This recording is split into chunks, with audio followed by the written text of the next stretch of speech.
To the market, Mr. Tajudeen Olayinka is an investment banker and stockbroker. He joins me to look at market figures for today. Thank you so much. The week is starting well. What is your take with regards to the performance of the market in recent times? I saw the flip-flop last week.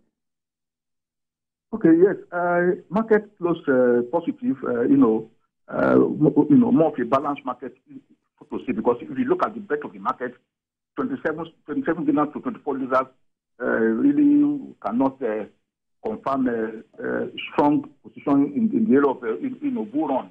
So it was slightly a bullish market, and we saw retail stocks dominant, stocks that are so attractive to retail investors dominant in this business and losers. So this means that the bullish sentiment was actually around the retail stocks, more retail stocks, both winners and losers. Then we have investors showing more interest in large cap stocks like Analyses, stocks like banking stock, all those highly liquid stocks. We saw institutional investors showing interest in that area. So, but they are not willing to drop price, or they are not willing to take up the price or put the price to a level where they cannot do meaningful investment. So it's still more of a cautious trade in that area. So basically, we just say that it's more of a balanced market, when you look at the winners and losers. So do you think we would sustain this moving forward? Of course. What is driving, price movement at this time is usually, retail investor sentiment. But we're likely to see resumption of,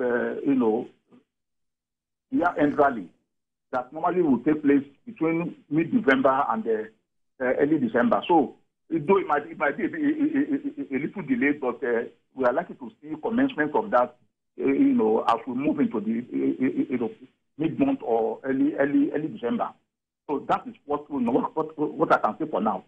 Basically, the market is still, that part of uncertainty is still there. So investors are actually cautious. That's why you see investors not willing to take any price when it comes to blue chip companies. I must thank you so much, Mr. Tajudeen Olayinka, for your time. Do have a productive week. Thank you. Thank you.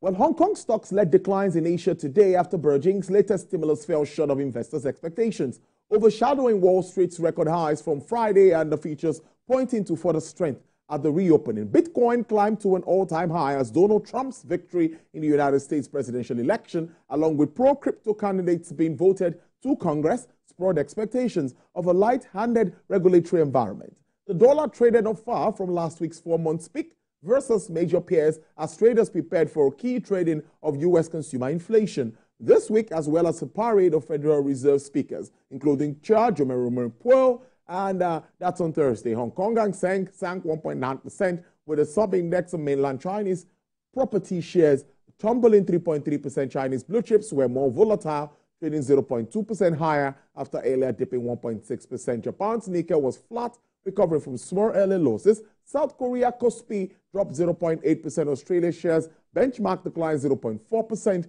weighed down by commodity stocks after oil and industry and metals weakened. S&P 500 pointed to 2% higher. Pan-European stock 50 futures added 0.4%.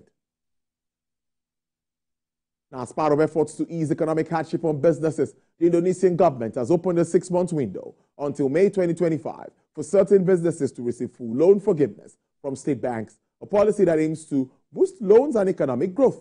Indonesian President Prabowo Subianto last week signed off on a government regulation that allows state lenders to fully write off bad debt of certain micro, small, and medium enterprises, which are major contributors to Indonesian gross domestic product. President Subianto said he hoped this would help businesses like agriculture, MSMEs, fishermen who are very important food producers. He said this will go a long way for them to continue their businesses and be more useful for the nation, while pledging to lift Indonesian annual economic growth by 3%.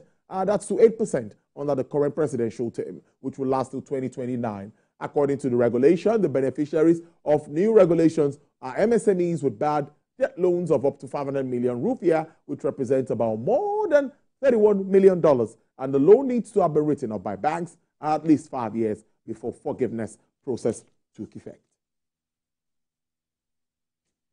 Now let's take you to oil prices now and tell you that crude oil prices extended declines today as the threat of supply disruption from the United States storm eased after the China stimulus plan disappointed investors, seeking for demand growth in the world's number 2 oil consumer.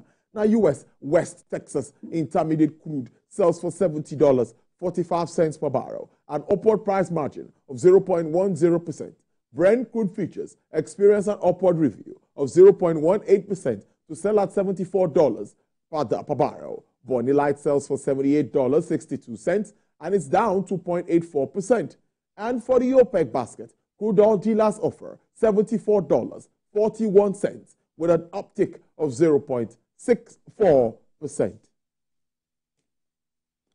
Briefly, let me tell you that the gainers for today, we have Unicel, we have Aradel, we have John Holt, we have DCAP, we have Custodian and Insurance Space. Losers, we have UCAP, Sovereignings, Prestige Insurance, Cornwell PLC, and Triple G. That's our show. Thank you for being a part of it. I'll see you tomorrow, same time. Get busy, stay safe, make some cash.